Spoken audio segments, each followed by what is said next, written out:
E aí, tudo bem? Hoje eu vou falar um pouco sobre 5 ideias erradas que as pessoas têm sobre Deus. A primeira delas é de que Deus é o carrasco da eternidade. As pessoas veem Deus como o juiz que vai julgar se as pessoas vão para o céu ou vão para o inferno. Basicamente, a responsabilidade de Deus fica limitada a essa função de carrasco e de juiz. De fato, Deus é o juiz e é Ele que vai determinar quem vai para o céu e quem vai para o inferno. Mas então, se Deus é o juiz de verdade, qual que é o problema de pensar nisso? O problema desse pensamento é que traz meio implícito ali de que Deus gosta desse cargo, de que Deus tem prazer em julgar as pessoas e de que essa é a função mais normal que tem para ele exercer. Essa é a função de Deus, é julgar se as pessoas vão para o céu ou para o inferno. E não é bem assim. Deus nunca criou o ser humano para julgar se ele vai ser bom, se ele vai ser ruim, se ele vai passar a vida no céu, se ele vai passar a vida no inferno. Deus criou o ser humano para poder se relacionar com ele, que ele pudesse ter um relacionamento verdadeiro. Mas com o pecado de Adão, com o pecado do homem, isso muda. Se torna necessário Deus julgar quem vai para o inferno e quem vai para o céu, mas eu te garanto, Deus nunca quis fazer isso quando ele criou Adão e Eva. Essa nunca foi a intenção inicial de Deus. Por isso que o texto mais famoso da Bíblia, o mais citado, é João 3,16. Nesse texto fica muito claro que Deus quer a salvação de toda criatura sua. Por isso que ele enviou o Filho dele, para a gente não viver no inferno, mas para a gente poder passar a eternidade no céu. Essa ideia de que Deus gosta de julgar as pessoas é muito errado. Para demonstrar isso, para não só exemplificar, mas consolidar a ideia de que as pessoas podem passar a eternidade com ele,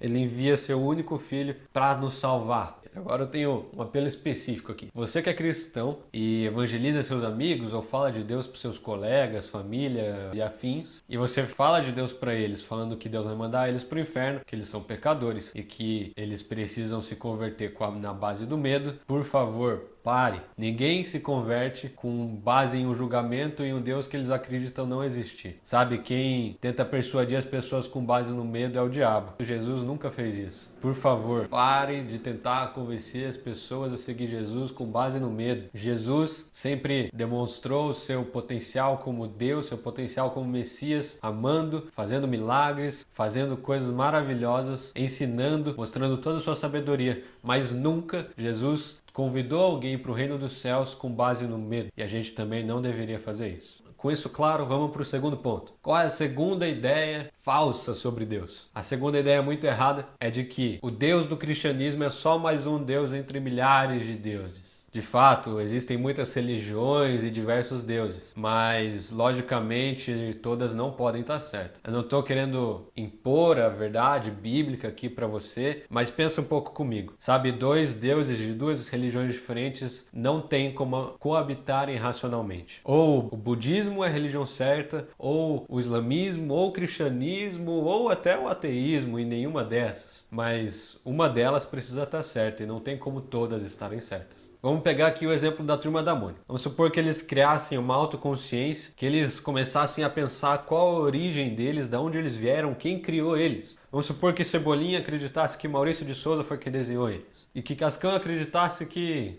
Van Gogh desenhou eles. Sabe, ou Cascão ou Cebolinha poderiam estar certos. Não tem como os dois estarem certos. Ou foi Van Gogh ou foi Maurício de Souza. E a mesma coisa se aplica com a gente. A explicação para a criação é uma só. Seja do Deus bíblico, seja de qualquer outro Deus, a verdade racionalmente é uma só. A terceira ideia errada sobre Deus é de que a fé em Deus se opõe à ciência, à racionalidade. De forma nenhuma. Sabe quem foi o primeiro cientista? Adão. Deus criou a ciência e ele deu isso ao homem para que a gente pudesse entender a criação que ele fez. Ele, como ser onipotente, onipresente, onisciente, criou tudo que a gente conhece e nos inseriu nesse meio. E ele nos deu a ciência como objeto de estudo para esse meio, para que a gente pudesse entender o ambiente, aquilo que nos cercava. É claro que depois do pecado de Adão, a ciência é corrompida e passa a ser desenvolvida como único caminho para a verdade depois de diversos movimentos históricos. Toda a criação é corrompida depois do primeiro pecado. Mas a ciência e a fé andam juntas sim. De forma nenhuma as duas se opõem.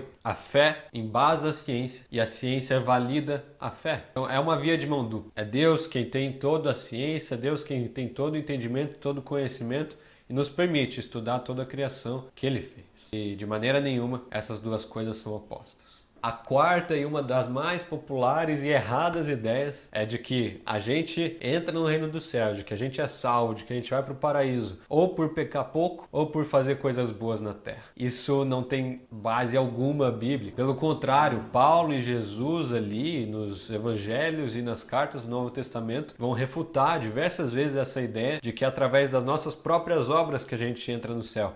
De forma nenhuma. Jesus diz: eu sou o caminho, a verdade e a vida, e ninguém vem ao Pai senão a mim. Ou seja, o único caminho para ir para o reino dos céus, o único caminho para ser salvo e entrar no céu é através de Jesus, é através da fé. Isso pode parecer muito abstrato. Você fala, tá bom, eu acredito que Deus existe, então eu vou para o céu. Também não é tão fácil assim, amigo. Sabe, ao longo da Bíblia vai ficar muito claro que aqueles que têm uma fé verdadeira em Jesus fazem boas obras. Não porque eles precisam, mas porque a fé deles em Jesus valida e incentiva isso. Se você tem uma fé verdadeira, você vai querer sim espalhar a palavra de Deus para todo mundo, para que todos sejam salvos. Se você tem uma fé verdadeira, você vai querer amar os outros. Se você tem uma fé verdadeira, você vai querer pregar a palavra de Deus e viver ao máximo tudo que ele diz. Então, se você fala, eu acredito em Deus e vou para o céu, então eu posso fazer o que eu quiser, provavelmente essa fé não seja muito verdadeira. Aqui as boas obras são consequência da fé, mas não são nem o meio para o céu e nem o objetivo final do Evangelho. A quinta e última ideia errada é de que Deus, em sua forma, é algum tipo de energia ou algum tipo de luz. Muitas pessoas, quando pensam em Deus, pensam em uma energia que mantém o universo conjunto, mas sabe, isso se distancia muito da Bíblia. E não se engane, a melhor pessoa que já definiu Deus foi Ele mesmo, através da Bíblia. Mas você ainda se pergunta, se Deus não é uma energia, se Deus não é uma luz, nada, uma força, o que Deus é? Isso está esclarecido ali nos primeiros capítulos da Bíblia. Deus é o que há de mais parecido com o homem. Ou melhor, nós somos o que há de mais parecido com Deus. Ele nos criou a sua imagem e semelhança. Então, Deus não se parece com o sol ou com a força da gravidade. Deus se parece com a gente, porque nós somos feitos a partir da imagem dele. E essa é a forma mais parecida que a gente vai ver aqui na Terra a respeito dele. Espero que esse vídeo tenha te ajudado. Compartilhe aí com as pessoas que você acha que também tem algumas dessas ideias. Se inscreve aí no canal, deixa o like. Deus abençoe sua vida.